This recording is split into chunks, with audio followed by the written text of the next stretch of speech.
Good morning and welcome to September to Remember. As some people will say, Happy New Month. One of us here on Wake Up Nigeria on Monday, starting a month. It's a wonderful, wonderful, wonderful way. It's great to have you this morning. Welcome to the most exhilarating family television experience. Good morning and welcome. Nothing beats waking up to the right level of energy. And that energy is coming from Mike's jacket. Isn't it exuding Monday morning energy right Monday morning, now? yeah, exactly. Monday morning energy, that's the energy. Monday morning energy, and it's Wake Up Nigeria, and of course it's your friendly neighborhood anchors, and we are here to put that smile on your face and that splash of sunshine, no matter how the clouds may be. You know, so apparently a smile remains a global currency. It can be spent without costing a thing. So yeah, just have a smile in your back pocket. We're gonna take the lead and hopefully rub off on you. Throughout the day, you're gonna have a smile on your face. I'm Mike Mexicano. And I'm Titi. Use our hashtag Wakeupnigeriaontvc across all social media platforms to stay connected with us. You can catch us live via our mobile app. You can download it on the Google Play Store and the Apple iOS Store. We're available live on GOTV channel 16, UHF channel 49, and StarTimes channel 121. On social media, it's at TVC Entertainment, Facebook, X, Threads, as it were, Instagram, LinkedIn, and also TikTok. Use the hashtag Wakeupnigeriaontvc for engagement and interaction. All right, then. So hopefully you've subscribed to our YouTube page by now. Just search for TVC Entertainment on YouTube. Give us a thumbs up, ring that notification bell so you do not miss out on anything we've made just for you. And of course, we have a tech conversation for all the techies out there. Ahmed Alaga, who holds a BSc in Industrial Technology Education from Mina and a Master's in Developmental Studies from the Defense Academy. He's one of those people that is well-versed in his field. We're gonna be figuring out all he's about a little later on. We're looking at Marketing 101 for entrepreneurs on motivation this morning. And of course, Wake Up Nigeria would not be complete without a performance. A musical odyssey that transcends boundaries. Marvel Gray has emerged a multifaceted musician and artist, weaving a tapestry of captivating melodies and storytelling. And we've got Ayevera, an artist who embodies the essence of creation. And we will be talking to her on SME this morning. It's quite interesting works that she has here. Talk to her about her business, all that she's been doing, challenges, and what we can learn on SME. Okay. The 2nd day of September. Exactly. So the Ember months have begun. Oh, yes. What does that mean for us, though? What does it mean? The ominous messages have started going around about the Ember months. Really? Yeah. It's okay, so months. I think maybe it's your algorithm, because I've been seeing loads of positive prayers and motivational it's not social media. I'm talking about people with what we know about Ember month. Okay. And how people tend to. It's more or less in the nature of people to, to wind down, and in the process of winding down, be a little bit or more careless than usual. And so you, on record, statistically, you record more accidents, you record more, things like that, because people tend to wind down and just tend to relax. But we're saying that, as you're going into this period, just be careful and just enjoy it like you would enjoy the rest of the time, and nothing really comes with the month. That's just the It does feel like the year did fly by, for us to be entering Q4 soon. We're entering Q3. It's almost the end of Q3. We're getting to that point where most companies are winding down their accounts and trying to figure out, okay, where to spend this remaining excess budget. So if you have a project or something that has been pending, now is the time to get it done. Then also, you should take note that a lot of companies close their accounts by like November, and then whatever is left, is either given for CSR projects and the like. So, in terms of business, this is a really interesting time in the markets. I don't know. For people in the media, we always look towards the end of the year as a time when there are loads of events and things like that coming up. Like October 1st is also a period where there are a lot of events that come up. True. So from there on, all the way till December, it's events. True. It's all happening, and like you said, time really does run fast when you're getting old. So it shows that you're getting old. Wow. Yeah. Okay. The news on Wake Up Nigeria. I am Mike Mexicano. Nigerians may still have to endure long queues in petrol stations across the country as the Nigerian National Petroleum Company Limited has confirmed it is owing petrol suppliers a significant debt. According to a statement by the Chief Corporate Communications Officer of NNPCL, Olufemi Shone, the debt is threatening fuel supply sustainability. Although the statement did not state the amount, Mr. Shone said the financial strain has placed a considerable pressure on the company. He adds that the NNPCL is collaborating with relevant key players to maintain frequent supply of petroleum products. Meanwhile, in cities across the country, most filling stations are shut, while the few petrol dispensing stations with the product have seen long queues in the last 7 to 8 weeks. Now, outside Nigeria, thousands of people have been taking part in mass demonstrations across Israel after the bodies of 6 hostages held by Hamas in the Gaza Strip were recovered by soldiers on Sunday. Protesters, many clad in Israeli flags, have descended on major cities including Tel Aviv and Jerusalem, demanding that the government reaches a deal to secure the release of the remaining hostages taken by Hamas during the 7th October attacks. The demonstrations come as a major Israeli labor union, Histadrot, called for a nationwide general strike on Monday, urging the government to strike a deal. נחזור להגן על ישראל ונעשה את צה"ל לצבא התקפי, מקצועי ומוחץ, ולא לצבא נקם השם. That and a whole lot more happened, and also to inform you that the Falconets, a national under-20 team, just defeated South Korea early this morning 1-0 in the first match of the under-20 female World Cup. So congratulations to the Falconets, and yeah, more big wins or more wins to come. That's it on Sports and News for the hour. We'll take a timeout and be back in a bit. So, Mary is just here. Mary, welcome. No, I'm not going to say welcome because Why? Mary is a seller of clandestine articles. Ones that Mary sells basically. Mary sells basically anything. And this particular, I don't sell human parts. Wow. I bet you maybe there's a dark If you web. want cow meat, ram meat, I can link you. There's some part of the dark web that maybe Mary is doing anything. Interesting. But there's something that Titi should be a manufacturer of. Wow. And she just had a gripe with Mary now. They're just going about how, and I'm wondering why Mary should be angry that Titi bought something somewhere else that she should be a manufacturer of. So both of you, know your place. This one is a champion of that. You're a seller. Just all right, you're welcome. I'm so glad you're people welcome. can know exactly what you're talking You know, about. I'll say it for you anyhow. Oh, but anyways, there are a few things I want to talk about, and it's national integrity. That's how I want to put it together, because there are 3 things I want to join. I want to put together. It's number 1, the case of the coach, national integrity. The case of Chidinma, National integrity. national integrity. I've forgotten the 3rd one. You remember? But yes, I'll remember. But you see, guys, let me just rush over. It was so bad that Nigeria, the NFF, announced a coach that they had not agreed or signed with. Announced the coach. Labadia. Of course, that one, it's old news now. It's no longer an issue. The Victor Osimhen situation and all of that. But over the weekend, this happened Friday. So, but over the weekend, the buzz concerning Chidinma has been up and about.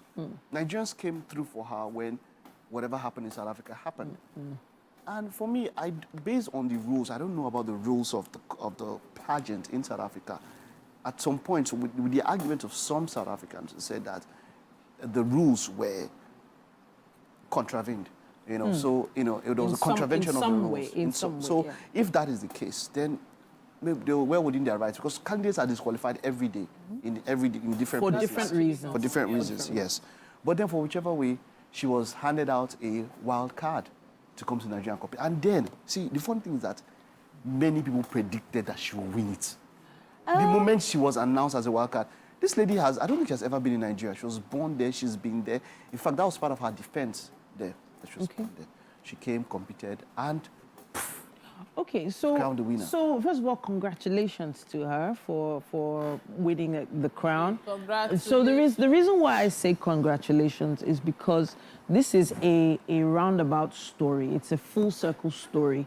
First of all, you have a candidate who was literally rejected from the stone that how they say it, that the builders rejected came forward, has become the cornerstone. Exactly. Okay. Now, yes, congratulations, she got it. How she got it now, to be honest, as you said, people predicted. But why did they predict so?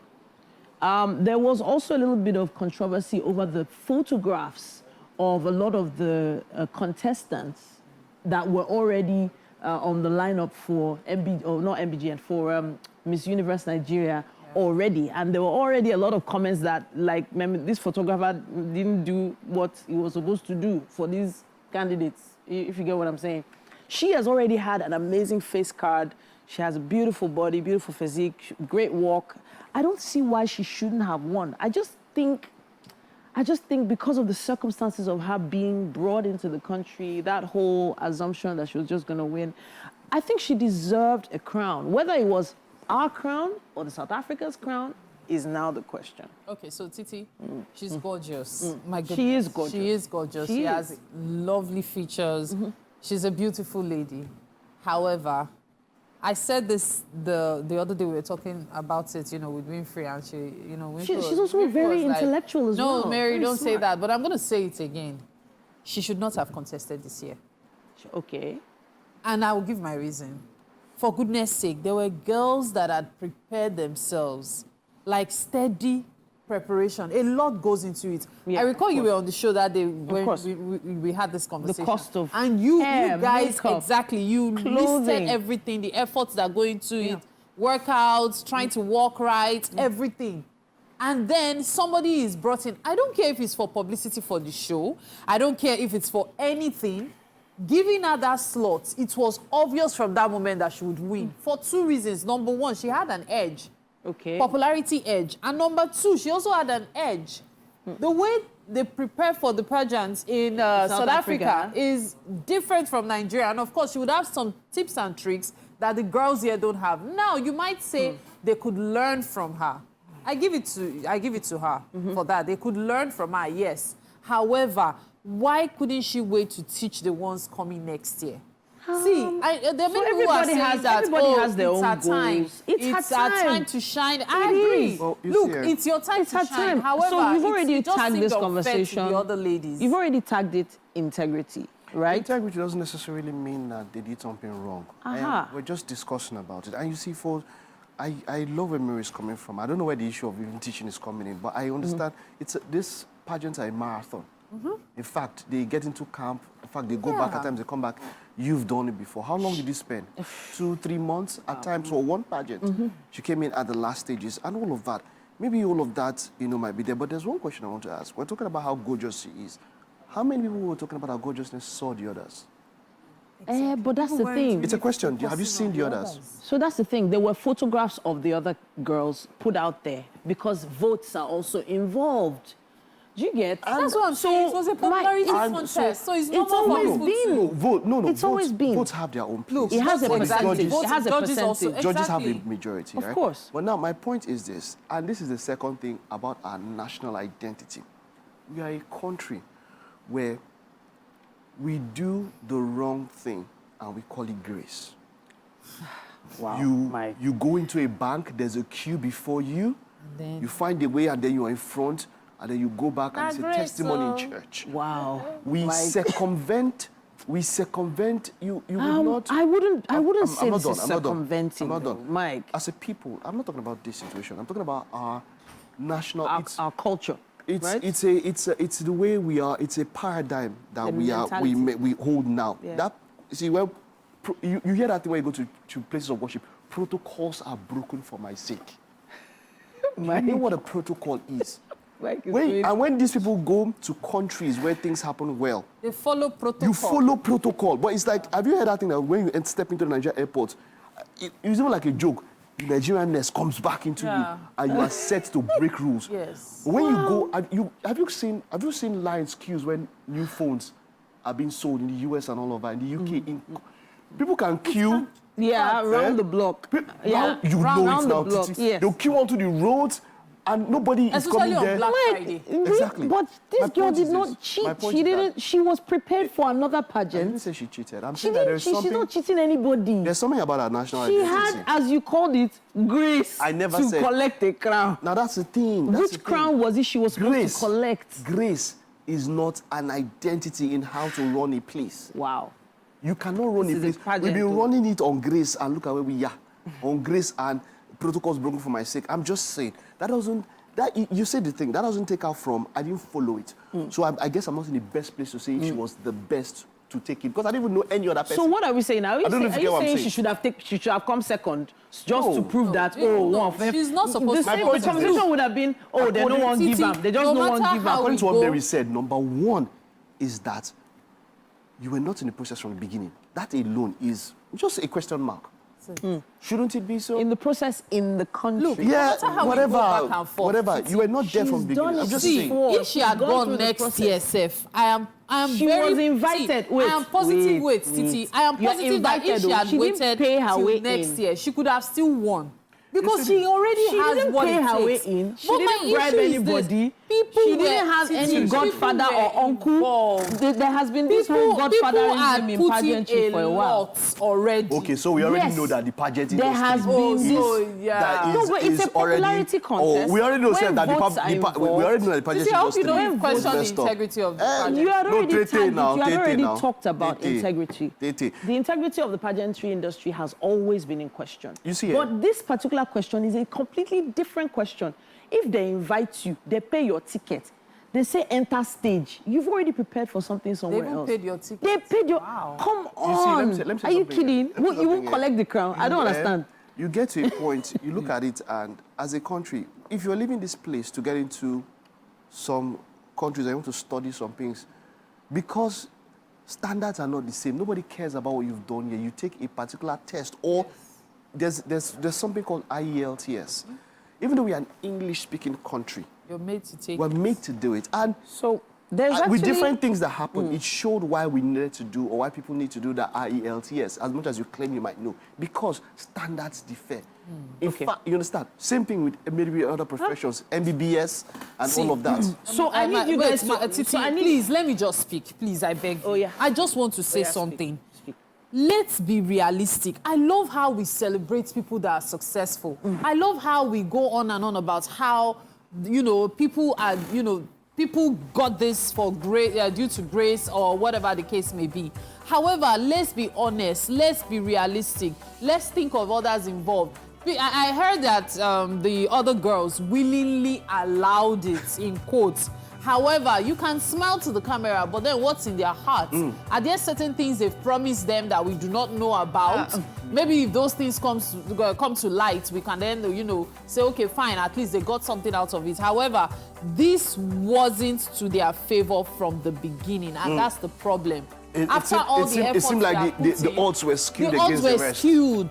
Okay. It was skewed. Seemed that way. So It wasn't in any a Seemed that fair way. platform at all. In It any seemed- it case, seemed not unfair, yeah? this young girl is very, very intelligent, very beautiful. is, yes. She ticks all the boxes. Beautiful. She just doesn't tick the box of it's not fair. She came in last.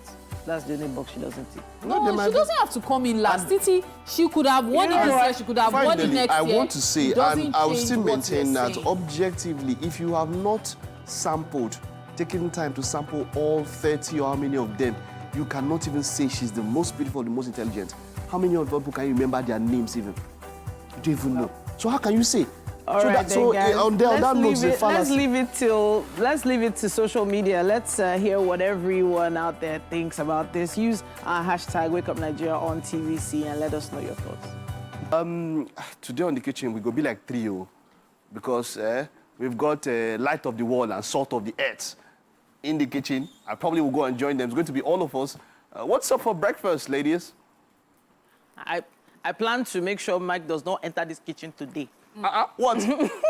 It's part of my plan. Your plan. As you It's a said, lie. all of us. I want to collect I'm sauce just from Halima. informing I'm you. bringing No, sauce. it's funny how I'm standing in front of the ingredients as if I'm the one cooking. Halima, my producer. Have you heard me? Okay. Let's go there. Okay, So- what's for breakfast? Yeah, today we're having turmeric rice and turmeric sauce. Okay, so let's So- talk about the ingredients. What are we Yeah, making so use of? fun fact, I know I've talked about it over and over again. I've been doing a lot of gardening. Okay.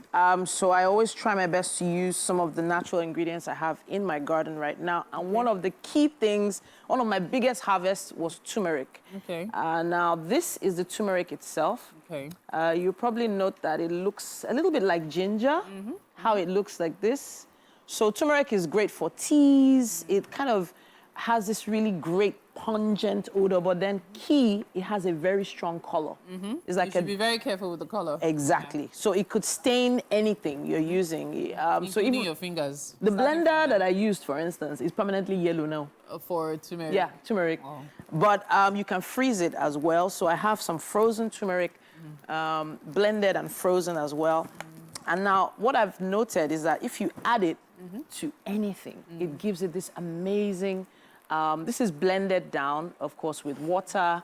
You can also dry it as well. So it depends on what you want to do with your turmeric at the end of the day. So let's talk about the other ingredients. What are we making use of? All right, we have white rice, we have crayfish, we have white flour. Okay. We Is have this plain chicken, flour plain or white flour. corn flour? Just Plain white flour, yes. Okay. And then, of course, you have your aromatics. That's your garlic. Is that from your garden as well? No. So garlic, funny enough, I've tried to grow it before. Doesn't really It grow grows in cold regions. It needs to stay in very cold regions before it can actually truly grow well. Yeah, then these The onions guys. as well, seasoning cubes. Yeah, onion, Okay. seasoning cube. And then my beautiful leaves, straight from my garden as well. So this is Nigerian curry leaf. Okay. So I don't buy curry from the market anymore. This curry leaf grows like a bush. It gets really, really big. This one is, let me see if I can remember this one. Yeah, this is coriander. Okay. So this also grows like a little bush. It's one of those things that they use for garnishing. Then, of course, I have my own thyme. This is fresh thyme, straight from the garden as well. And rosemary. Rosemary. So a lot of fragrant herbs This is here. different though. Yeah, Is this this is oregano? This is oregano. Okay. This is curry leaf. Okay. Yeah, and this is basil. Basil. So all of these aromatics are going to go into this sauce and into And of course we have salt, we have all the basics. Oil. Vegetable oil, dry pepper, and some secret seasoning shop. like black pepper, and then I don't know what else. We're taking a break now. Remember, you're watching Wake Up Nigeria. We'll be back in a bit. Let's see what Titi will be up to this morning. Stay with us. All right, welcome back and thank you for staying with us. We have quite an interesting topic for our tech discussion this morning. We have the program's manager partnership for Jobberman in the person of Ahmed Alaga in the house. It is great to have you. You're welcome. You're welcome. And our topic today will be the role of tech in job hunting generally. You know, you see, traditionally, a lot of us, much older people, you know, traditionally, you would go about dropping your CVs. Do I know somebody here and all of that? But with the advent of the internet, with the advent of technology, things have really become easier. A lot of sites like Jobberman, like, you know, LinkedIn, and a lot of these people make things easier. You put up a post and you just open it. You even have a wider net. You can reach so much more people. And in quote, it's been made easier to get a job.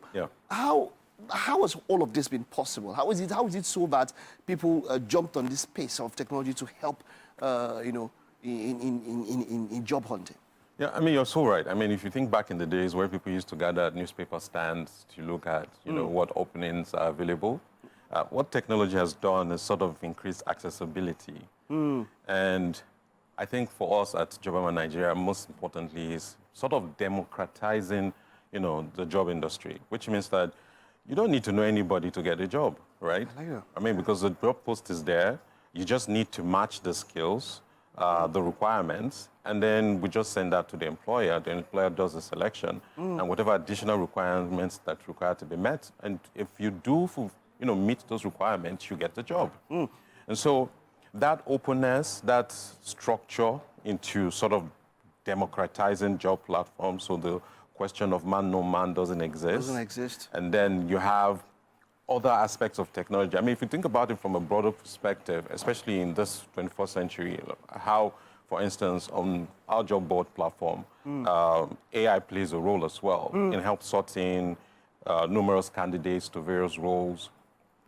You have how even post that engagement, what happens after the selection process. I remember back in the days, I mean, there was a time I had an interview for a job in Lagos, and I was in Kaduna. I had to travel a day before. I had to look for somewhere to stay. As a young lad, I knew nobody in Lagos. And you hear people talk about stories like that. I knew nobody in Lagos. I traveled several kilometers. I slept somewhere.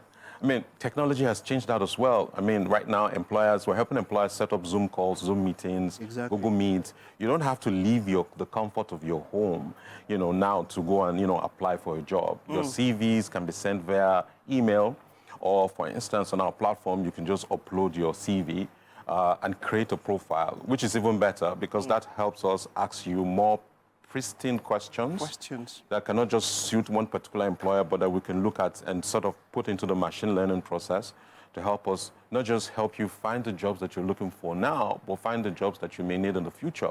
And that's another part of it, right? That when you come on top of the platform, technology has helped us to sort of continuously feed you with an array of opportunities. Okay. So which means that you get a job now, 2 months down the line, I want to know if you're okay with the job. I can still send you additional openings that might even be better than the one that you took. Interesting. Yeah. And so accessibility is another one important part. And I think that's really important for us because as Jobberman, one of the things that we try to do is to see how inclusive we could be. Okay. And majorly speaking about people living with disability as well. Yeah. And technology. But that is one part. Yeah. That stigma. Because we've seen a lot of people, somebody is capable, maybe has all the requirements, but then there is that stigma that comes with it, that, a disabled person and all of that. Yeah, so there's a huge gap when it comes to people living with disabilities. There's a lot of orientation that needs to be happen. Recently, we had a career clinic for people living with disability. Wonderful. Yeah, and I think the thematic conversation that I remember out of that conversation is what, they say, there is no us without us. And technology is so crucial. Somebody also said at the clinic that a lot of times when we think about technology and job hunting and mobility for people living with disability, there's that innovation that goes into it. Okay. And it's not just for people living with disability, it also benefits everybody. Everybody. A good example is the elevator. Right? The elevator supports people who can, go up the stairs, but the people that enjoy it the most are the people who have legs. Right? So accessibility is one very important part for the job hunting process. And a lot of things that technology does is, for instance, accessibility on the website, for instance, voice prompts, AI tools to help you sort of adjust the CV. For somebody who's blind, there's an AI tool that can help you create your CV by just giving voice prompts. Voice prompts. And in answering the voice prompts and questions, the AI tool is going to be prompting you. And with that, you would have a state-of-the-art CV that you can send. And why this is important, because we all know that, for job hunting, you can't just have a one-size-fits CV. All. Yeah. So you have to go back to that CV all the time. You can imagine how difficult it is for somebody who is visually impaired and originally just went to the business center to just create one CV. But right now, you have a tool that you can go back to every time that you have a particular job, and then you can update that CV based on, the response that you give. I like the idea of voice prompt because back then, the most technological advanced way would maybe connect a tablet that has braille or something for somebody to input and all of that. But there's one thing I want to mention now. As it is with every other thing, there will be issues with integrity when it comes to those applying, candidates or whatever for jobs and all of that. And even in this era of technology, like you said, it's easy. People tend to embellish their CVs. Yeah. And in fact, there are people who tell you that they can make your normal everyday experience seem like you have been the president of America. So how now this is on the end of the employers, how do you sieve through these embellishments, as it were, you know, because I mean, it's all made to look nice. Someone said, I can't remember who. There was this term they put to somebody who's an admin of WhatsApp group. When they put it out on this thing, you would think this person was the Secretary of State of the United States. So, I mean, how do you help now? You're talking about the kind of example. For the other side now, for the employers, how do you help them sift through such issues that might have to do with integrity when it comes to CVs? So, I mean, for most organizations, they have what they call the ATS, which is the applicant tracking system. Okay. And so what that does is, you know, based on specific key tags on the CV, the tool then finds what's relevant for the employer. So that's one way. The second way is that what the CV does is get you into the door, right? However, there are numerous steps after that. After that. And so there's that conversation. And for most employers, that's why a single interview doesn't determine you. So there's the first interview, maybe around skills. Okay. Then after that, we want to know if you're going to waste our time. Then they probably give you some sort of assessment. Assessment on what you are expected to do when you get in. Or for most people, like on our platform, we do conduct most of this assessment. And that's very important, especially for accessibility as well. You know, and those tests now determine competency and skill sets, or sometimes even technical skills where required. And then the final interview is to find out if you are a cultural fit, if there are specific value systems that you have that don't align. With what? Exactly. Or those simple questions like, where do you see yourself in 5 years? And you say, in 5 years, I want to be driving a G-Wagon. And you see that question? I've seen some very hilarious answers to that particular question. Okay, let's just round up with this. If you were to ask that question, what is the answer you'd expect someone to give that would, should I say, maybe give me your best one-size-fits-all answer. That if someone should answer that question, let's round up with that. I mean, there's so many ways to it. I think where I'll ask it is to say that in 5 years from now, I want to be where the organization wants to be by making a difference. I hope that I would find a strong alignment with where I want to be in the future, and that's taking up leadership roles in the future in the organization. If that would take me 5 years, then I'm happy to work in this organization. You should cut this out and use it as a voice prompt anyway. Thank you so much, Ahmed. It was a pleasure having you on show. And well done. Keep on doing the good work. All right. Well done. All right. You. Hey, let's head over. Titi and Mary, what's up? Food is up. We're cooking. Yes, sir. Yes, or rather, Titi is cooking. I'm watching. I'm supervising.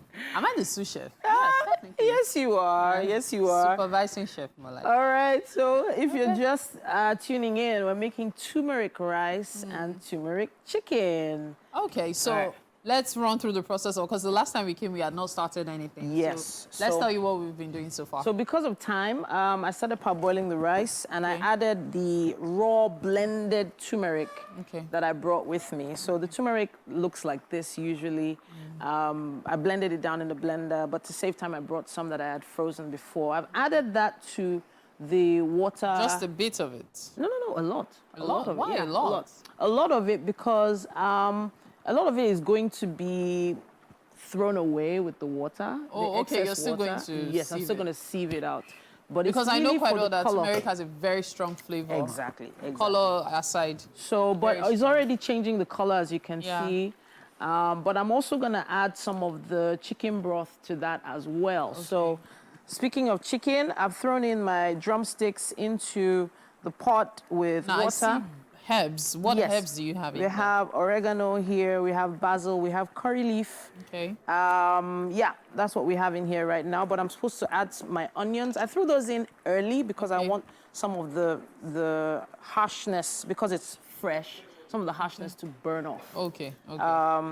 Because it can be some people are just not used to how fresh herbs actually. It's very really apart from the pungent smell, they can be quite concentrated. But that's it. Yes, on your screen right now we have the ingredients for the turmeric rice and turmeric chicken sauce. Okay, chicken curry sauce, we call it that. So we have white rice, that's long grain white rice. We have turmeric blended. Yeah. Remember, she said you're going to sieve it. We have fresh thyme. We have fresh rosemary. Black pepper. I thought you were going to say fresh black pepper. Fresh oregano, fresh basil. Yes, sir. Parsley, is it fresh? Yes. It's Okay, fresh parsley. Everything's fresh. Okay, the cumin isn't. No, I didn't bring the cumin. I Okay. couldn't bring it this morning. Then, of course, for the turmeric sauce, we're making use of chicken, that's drumstick. Yeah. We're also making use of onions, garlic, blended turmeric, white flour, and vegetable oil. I'm looking forward to the result of this dish. Yeah. I know you haven't salted the chicken, rice. though. I haven't The rice. salted it yet. What did you just pour in? I poured in some dry pepper. Okay. Now I'm putting some salt in the rice. Okay. I'm gonna add in my stock cubes to the chicken. I'm doing this simultaneously because most of the spices are gonna eventually blend together because I'm using the chicken stock for the rice. So, yeah.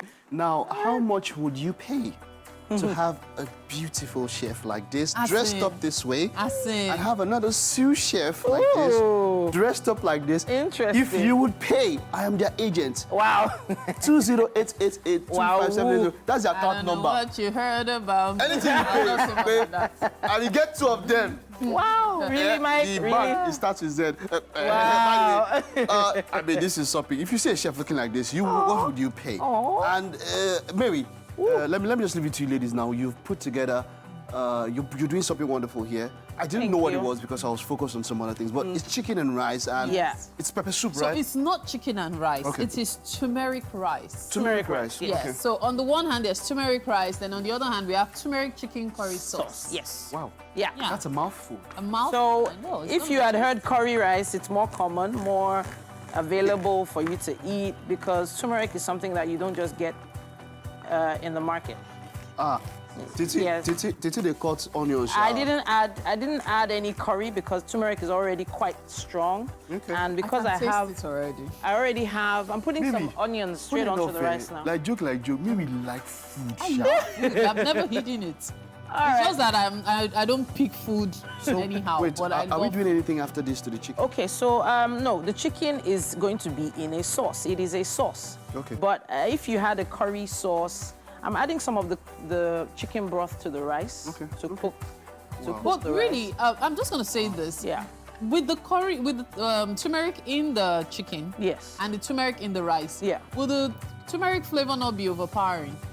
Well, it depends on what you're used to. So for me, it's not because I love the flavor. It's not salty, it's not sweet, it's just aroma. It's like having perfumed rice. Oh. It's like there's a perfume to it, that's all. This rice too small. How many people want to chop this rice? I don't You see understand. the swear now, calm down. Go swear. You go don't swear don't. finish. You never Yeah. You don't swear finish. If you rice Go step taste out this and one, see how you it don't Don't swear. worry. How you go come do this thing? This thing no reach half the rica. No, wow, really? Really? It was a But you know what's happening? You know what, Titi? For me, Reduce the heat, yeah, and then cover it so the steam can. Abio, before Mike to used his swell well. eye to finish my What? But the austerity measures, Mary, if they leave you go put Gary cover and come out. Well, she has a point. The heat. Oh, yeah. You cover the Gary fine. and just go and say, this one make it Please stay don't mind overnight. Mike. Don't mind Mike. There's still always something have- to do when you're cooking. So I still have some other spices here that I'm gonna add a little later on, just a little, not much. Shay, after you do this now, I can air fry the chicken, Sha. Why are you air What is frying? your own with air It's just fryer? question, just What's your own question. with I air fryer? have some garlic here. It's just question. Some people don't like garlic, so I'm not gonna use that much. It's just question. But I've turned it off now, Mary. Calm No, I down. had to reduce I don't it. offer. I Oh, offer. reduce, don't off it though. I offer. The rice will swell and soak water. Okay. Wow. Well, it's a bad idea. Now, to all of you out there, it's a bad idea having a presenter as a chef. This is the problem. Tell them it's Wow. a terrible idea. You Wow. just use talk and Yes, finish. because you are standing on heels But the food and must cooking. sweet, though. The food It's must okay, it's sweet. okay, by all it's means. okay. Motivation is coming up on the show. Of course, we're going to be talking motivation. The seasoned development manager turned business growth specialist is poised to answer invaluable insights. And our focus of discussion today is Marketing 101. I don't know why it's called 101 for entrepreneurs. Then, of course, we'll be having a performer. Marvel Gray is going to be in the building. Multifaceted musician, artist, someone who's weaving a tapestry of captivating melodies and evocative storytelling. You don't want to miss it. Then we've got our SME segment, Vera, an artist who embodies the essence of creation far beyond the traditional concept of an artist. Her work transcends conventional boundaries and all of that. Well, we're going to be talking about what it means to run in such an industry. in a country that some might say does not appreciate art as much as it should. All right. Yes, so Okay. at this point, we need to make sure that, the weather is perfect. It's pouring turmeric. Oopsie pepper. She plenty. put pepper. I put pepper now. Calm down. Calm now. down. I know you're here. It's the news on the hour on Wake Up Nigeria. I'm Mike Mexicano. Nigerians may still have to endure long queues in petrol stations across the country as the Nigerian National Petroleum Company Limited has confirmed it is owing petrol suppliers a significant debt. According to a statement by the Chief Corporate Communications Officer of the NNPCL, Olufemi Shoneye, the debt is threatening fuel supply sustainability. Although the statement did not state the amount, Mr. Shoneye said the financial strain has placed considerable pressure on the company. He adds that the NNPCL is collaborating with relevant key players to maintain frequent supply of petroleum products. Meanwhile, in cities across the country, most filling stations are short, while the few petrol dispensing stations with the product have seen long queues in the last 7 to 8 weeks. And a report on Jobberman Nigeria, who are championing inclusion as it storms Ibadan to empower persons with disabilities. The goal of the forum was to create a supportive space where participants can learn from industry experts, connect with other entrepreneurs and job seekers, and pick up practical tips and strategies to boost their career and business. This initiative is aligned with the site's goal to decrease unemployment in Nigeria by not only connecting qualified candidates with quality jobs, but also training talent with the right skills and competencies needed in their chosen career. The keynote speech was delivered by the DG of Oyo State Agency for PWD, Barrister Adekombi Ayodele, who set the tone for the rest of the event. Years of experience in including economic growth and create sustainable. Our first panelist, Mrs. Bukola Fakoli Election, as she comes off stage.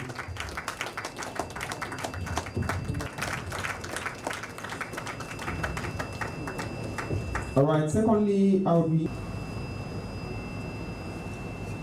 Ms. Victoria Ota Mnena, also known as Disability, and he has been the chairman of the Powerlifting Association in Oyo State since 2019, and previously led the sector as well, where he served as the principal of Shishaya High School in Ibadan, and current Technique Ibadan, and a postgraduate diploma in education from the National Teachers Institute, Kaduna.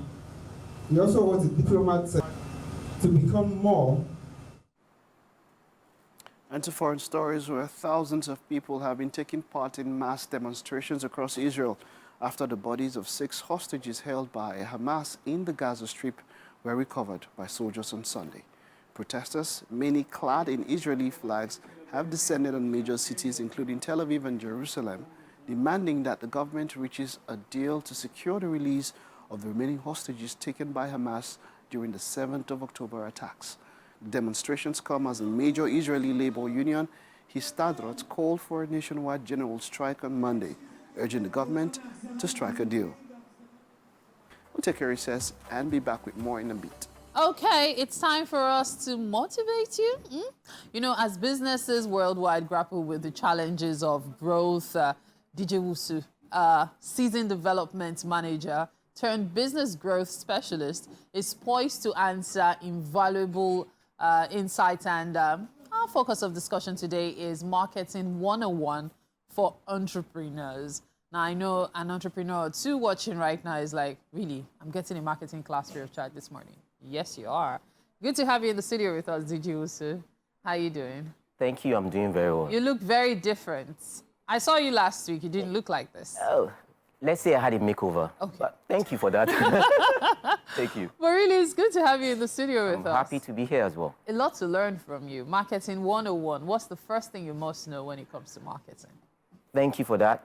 This is an aside, but I'd like to start by saying, if you're ever stuck, if you think you are unsure of what to do next, the counterintuitive thing is to ask for help, but that is the best solution. Once you are stuck, I tell you once again, if you are stuck, seek help. I get it. We are entrepreneurs. We are solution providers. We think that, yes, I can beat my way through it, but the most effective thing you can do is seek help. Find out someone has done it before. If it's a coach, it's a mentor, a senior colleague. I remember over and over again while I was at work doing stuff, and I'm stuck. I'm like, I could put in the time. But the easier thing to do is just call a colleague, a senior colleague, or a friend. I'm like, please, for some reason, this is a bit unclear. Is there a way forward? And less than 5 seconds, they're like, oh, why don't you explore this option? And that worked. So my opening salvo to you is, if you are stuck, seek help. Okay, so seeking help is great. However, what if you don't have the right sources? What if you don't know the right channels to visit in seeking help? Right. Isn't that more like fry pan to fire? Thank you. But this is my question to you. Will you rather stick on a path that is leading you nowhere or explore options that are before you? You cannot tell me you do not have friends. You cannot tell me you do not have senior colleagues. You cannot tell me you do not have people that you watched on TV or so. But it doesn't have to be on TV. People that from afar, you've seen them deliver on whatever it is you are seeking to achieve. More likely than not, people are eager to help. It's almost, most people are willing to point people on the right path. Like, come, let me help you. I've been there before. Yes, for some people, it might come at a cost, but often more than not, there are people that are eager to point you out if it's not going to be too intensive. Now, that eager is questionable, and I'll say why. These days, people monetize everything. So in a situation where somebody is already at their wit's end, financially, inspirationally, so to speak, and then they reach out to someone, even within their circle, everything is being monetized now. Even colleagues now monetize helping their colleague. In this environment now, how do you handle such? Thank you for that. That's a great question. How do you handle such? So my first question would be that, are you averse to paying for advice? Look at it this way. You have a tummy ache. You go to the hospital. You get to pay for advice. You're not sure what kind of clothes you want to wear. You go to a fashion designer and say, you get a stylist. Yeah. You pay for advice. Yeah. Is there anything wrong in paying for advice? Absolutely not. Thank you. I think that will answer the question. Okay, so you should be willing to pay for advice if you want to get advice from someone, especially now that things have been monetized. Now let's trace it back to seeking help. There are certain situations in which businesses are beyond themselves. I know you said you should seek help, but there are certain things I believe ought to have been done even before you start the business. Now, in such a situation, what tips would you give? Thank you. That's another great question. In my about 20 years working in an industry, what I've seen, a lot of businesses failed primarily because they do not know who their target audience is. Yeah. And that sounds very cliche, but it's the truth. And I remember back in school, when I was in college, a restaurant came on board, and their plan was very grand. They wanted to open a 5-star Chinese restaurant on school campus. Because they thought, well, the bourgeoisie came, they didn't need to go out to go and eat Chinese food. They could come to their restaurant, and that would be great. That sounded like a plausible and great idea. But 5-star restaurant in a school environment. Because whether you like it or not, in any society, there are cadres, there will be categories, there will be people on their high echelons, and they thought they could tap into that, However, they didn't understand their target market, because that market, they don't go to Chinese restaurants because they're craving for Chinese meals, they're not craving for continental meals. They go there for something else, and that's for status quo, just to maintain their status quo. For them, until they were going to the same big restaurants where everybody else goes to, it didn't matter. That didn't check the box for them. After about 3 months, they packed up because they had virtually low patronage. And I thought, I saw that coming. I'm sure a lot of people saw that coming. If they took the time to understand who is their target audience, that will have saved them a lot of trouble. So using that as a case study, what could they have done differently? Thank you for that. What I was starting to say is that when you are building a business, if you know your target audience, then you know what problem you can focus on. And let me clarify, the problem you focus on does not have to do with whatever it is that you're doing. If they were a restaurant, they were still going to do a restaurant, but they need to be clear. What is the problem of my audience? And your audience is not everybody. A lot of people say this, whatever I do can serve everyone. And I say, there are about 7.8 billion people in the world. You cannot be serving everyone. Yes, people talk about TAM, the total market, but it has to be your audience from everyone else. Once you've gotten to a step of crafting out your audience, that this is my audience, they're the ones that are, quote, following me, you take a step in to find out What is the problem? Using the restaurant as an example, if they had come to school and they had found out that a lot of people wanted to eat maybe buffet, they wanted to eat good food at a certain price point that was not available in school, they could have said, okay, for the bourgeoisie, what do they want? Is it hamburgers? Is it things that they can't get? But the reason had to be the problem that is coming from your target audience. You will have to interact with your target audience to sit with them. Absolutely. What is the problem? Yeah. No, go ahead. You need to sit down with your target audience and find out what is it that matters to them. You cannot be dealing with a problem that they don't consider pertinent. They don't consider present. They are not going to pay for it. People only pay you because you are solving a problem for them. Yeah. It sounds so cliche, but that is reality. They don't pay you for your services. You can be the best, whatever it is, but they're not going to come to you. It will be a best-kept secret, but they will pay you if you solve their problem. If you're going to make me feel like the coolest guy in town when I come to your restaurant, then I'll probably pay a premium for that. If you're going to make me feel like, oh, you've been there, I've been done that, I can take pictures, whatever it is, you are solving a problem that matters to me. That I will pay you for. Your restaurant is an aside.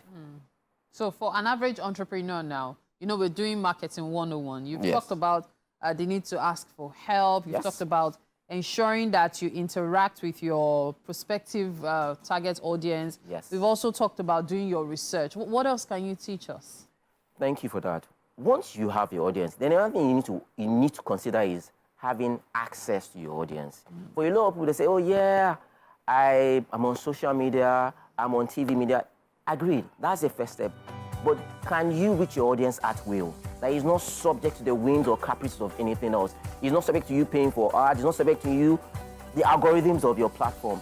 Can you reach them at will? So for some people, they have a journal of phone numbers. That's a great start. For some people, they have a journal of WhatsApp numbers. That's a great start. For some people, it's email marketing. Whatever it is, you must be able to communicate with your customers and your prospective at will without being tied to any restriction from any platform. That is the next step. Build your list. Build your audience list that you can access them when you need to access them.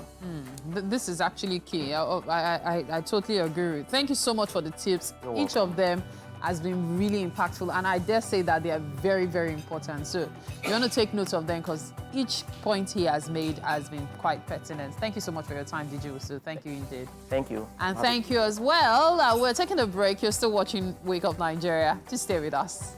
Well, on SMA this morning, we have a work of art, who is an artist, by the way, Vera, who embodies the essence of creation far beyond the traditional concept of an artist. She's here to talk about what she does. It is great to have you. You are welcome.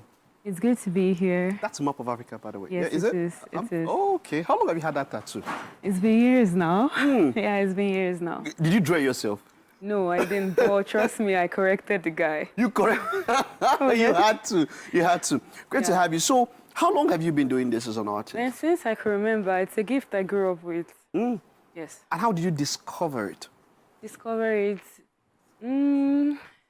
Let's say do like cartoons now. I watch them and I just thought about it. I could replicate this. I tried it and it came out perfect. And then, did you get some sort of guardians from your parents, your wards and all that? Did they support you?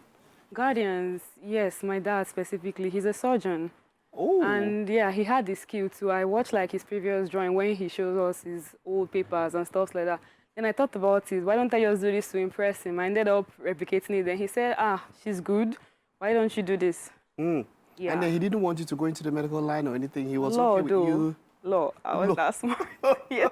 And how were you able to balance it up while you were studying that you still had the passion for this and you were doing it? Yeah, I had the passion for this so much that I had to like switch courses. I'm into management now, and I took this full time. You had to switch? Yes. That wasn't easy, I would perceive to say. Oh, it was easy for you. Anything good is not easy, trust me. Okay, good. Yes. Now, how long have you been doing it professionally? It's been years now. 2020, 4 years, and yeah. And, you know, we are in a country where some people will say that the appreciation of art is not where it should be. How would you describe that? If we don't take it there, how will it get there? Everybody keeps saying art is not valued and this and that, but you have to place value on it. That's what I do for my pieces. What dictates the value of art? The process, the maker. The maker, I like that, the process. The art itself. Yes. And since you've been doing this, is it something that is commercially viable on a large scale? Yes, it is. On a large scale, like places like hotels, they get art pieces, and even like everybody needs art pieces. It's decorative. No, everybody needs it, but it is that does beauty. everybody know that they need it? So that's the thing. Because like you said, beautification, when you talk of aesthetics and all of that, those are beautiful things. And then we're a country that is culturally rich. You're talking about our art pieces that, you know, a number of people, even they were taken out of there. But the thing is that we don't take care of our art pieces as much as even those in the West take care of them. The ones that we're taking here, they take care of them. Some of them they send back. We don't give them as much respect as those others do. Okay, what I do for my art pieces now is I don't stay glued to the past. Yes, they didn't give them respect and all of that. I assume it has nothing to do with me and this generation of art pieces. And the way I do my work, I make them with quality, not just in quantity. So you can't ruin it when cleaning. Yes, and it stands the test of time. So they're extremely valuable. And that's it, with test of time, because that's also one major thing when it comes to appreciating art and when it comes to art and all of that. But with the proliferation of technology, you have now digital artists. Man, that was scary. So I've even felt like, so are these people really artists? Because do they really have talent? You don't want to know. You know, I really, this is a personal question. This is one that is also disturbing me because where do we draw the line? Now So what are your thoughts? This is a good question. For us traditional artists, we tend to look at it someone like, you guys have the cheat code. Technology, you don't even have to buy paint, you don't have to buy brushes. Everything is in there for you. You get, so I didn't used to consider them artists, but then I thought about myself, maybe my mind was being a little bit boxed. I don't open my mind and see that technology could even assist my pieces. I would love to explain more in detail, but my process still is a secret. Now, but does that mean that when it comes to value, generally, how much value is digital artistry at the same level? Do people generally, let's look at how people appreciate them or how people value them. It almost got there. We all heard of this NFT stuff that went on. Bam. Yes, like it almost took traditional art out of the market, but I didn't really think it would stand the test of time. But if it's coming to like the pricing on it, that the value, like it took it high. Digital artists, they do pay them more too, but at the same time, it's off the market now. Traditional art is back there and it's more valuable for original pieces. Like digital pieces, you could just print them out and stuff like that. Yeah. But original pieces is single, it's made for the buyer. Wonderful, because I would feel that what someone put in their blood, sweat, and all of that into a work would have more value than picking up a system or a tab and picking up something and then I just put in input commands and then they automatically come up and all of that. Oh, you make it sound so easy. Okay, let me not just say anything about that. But let's see, as running such a business in Nigeria, in the climes as it were, what are the peculiar challenges that you've had to face and surmount? Like what you said earlier, like convincing people that they need this. Me, in my case, I didn't have to do much convincing because of the image I've already built. I've won several competitions. I have my awards. So yes, even to like get a piece from me is an honor now. Yes, so yes, getting them to get the piece is a different case. But them knowing that what you do is valuable and you are valuable, they will get the piece. Now, putting your own process as an artist, how do you create your pieces? Where do you get inspiration from? I don't do inspiration. I feel inspiration is copying. Okay, talk to me about it. Copy creation, I create. I don't really wait for inspiration. I just go how I feel. Break it down. When you say, so for the layman ones, they say you don't wait for inspiration. No. How do you do what you do? I just do it. Like, so you don't think of, so if you were, what kind of pieces do you maybe specialize in? What do you like doing? What do you like drawing? What do you like painting? There's no specific. It could be abstract, it could be extremely realistic, and it could be sci-fi. Like I go everywhere. Like you said, Africans, we have our traditional pieces, so I still move that way. My art is diversified. It's not boxed in a particular category. Yes. Now, let's talk about exhibitions. Have you had a solo exhibition before? A solo exhibition soon. Yes, but I've had lots of exhibitions, but a solo exhibition very soon. Why is it that you've not yet had a solo exhibition? Is there anything that you're hoping to get to, or anything you're hoping to reach, and that will make it possible for you to have a solo exhibition? No, it's already possible. It's in place. It's in place, yeah? In place, yes. Wonderful, wonderful. So what lesson would you have to somebody who, like you said, digital artists and all of that, to somebody who is coming up, who wants to, are artists made or are they born? What's your take on that? It's a collaboration. It's a collaboration, Yes. You think it's something someone can learn without any sort of affinity or proclivity, as it were? Yes, definitely, because I wasn't taught. Definitely, you could teach yourself. Yes. And then you could also learn from somebody. You could also learn from someone, yes. Okay, so what final words do you have there? If somebody who wants to learn and grow up with art, as it were, maybe a kid, somewhere where you were at, what words would you give to such a person? Like, how do you want it? How do you feel? Get to the surface and make it real. You rehearsed that? Nah, You sure? You've done any form of poetry or something? it's natural. It's natural. Yes. Well done. It's been greatly talking to you, and of course with all you do. And yeah, keep up doing what you're doing. We have breakfast for you if you don't mind. Oh, thank you very much. Hope you don't mind. I do. I have to be on my way. Okay, you know what happens? You just come and look at it, how it looks, and just tell us your thoughts on the look. I mean, it looks perfect. Let's get it. All right. Okay, let's.